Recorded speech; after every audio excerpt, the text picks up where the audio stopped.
Hello, my name is Noelle Richards, and today I will present on a cohort study measuring incidence and mortality of cancer in firefighters in 3 different cities in the United States.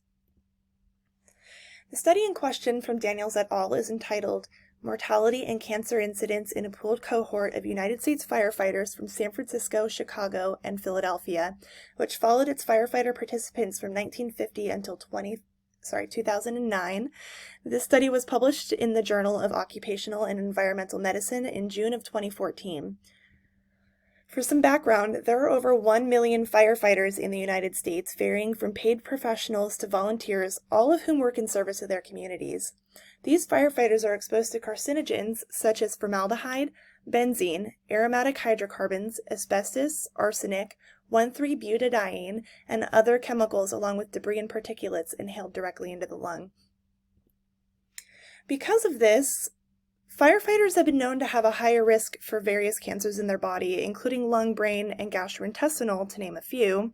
In addition, they're more likely than the general population to contract chronic obstructive pulmonary disease, or COPD, a collapsed lung, both due to injury and inhalation of toxic chemicals, and pneumonia when they're sick.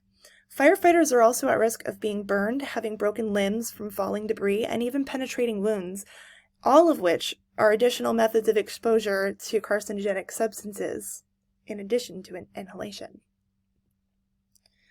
The authors noted that most cohort studies of firefighters seek to determine their general mortality rate from workplace exposure and injury, but few have determined the incidence of cancer in these populations. Particularly, authors sought to determine the incidence and mortality of malignancies in the brain, stomach, esophagus, intestines, rectum, kidney, bladder, prostate, testes, and blood in the form of leukemia rather than malignancies in the blood. The subject population for the study was firefighters working for at least 1 day in San Francisco, California, Chicago, Illinois, and Philadelphia, Pennsylvania. Subjects were not excluded based on their race, gender, or age, and data was obtained by employment registries for their job title, cancer registries for various diagnoses, death records, and vital records for the determination of mortality and living status. There was determined to be 29,993 firefighters who fit into this criteria using the methods that they did. So the mortality rate used person years at risk and used a time frame beginning on January 1st, 1950, or the subject's date of inclusion in the cohort, whichever one was more applicable, and ended on either the earliest date of death, last date observed, or December 31st, 2009 at the end of the study parameters. The expected numbers were based on United States mortality rates for the years 1950 through 2009, and additional mortality rates were developed to separate cancer mortality rates based on type, and were limited to time periods occurring after 1959, so nothing before that date counted. Incidence was determined using 2 different methods. First, they used first and later primary cancers that were diagnosed within the risk period and the person years at risk time frame ending on the earliest date of death, last date observed, or December 31st, 2009 at the termination of the study. And the second method used the first occurrence of invasive cancer and the person years at risk ending on the date of first diagnosis.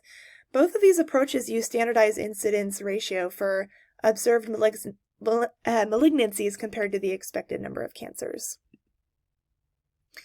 So this table shows the results of the study for all causes and the various types of cancer separated below that. The standardized incidence ratio, or SIR, for all causes was higher than that of the expected result for the general population, which had a value of 1.09.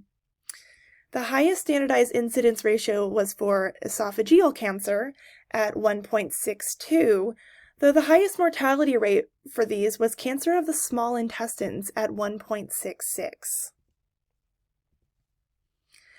The authors concluded that there is a significant correlation between the firefighter occupation and cancer incidence and mortality, both being significantly higher than the expected mortality for the general population.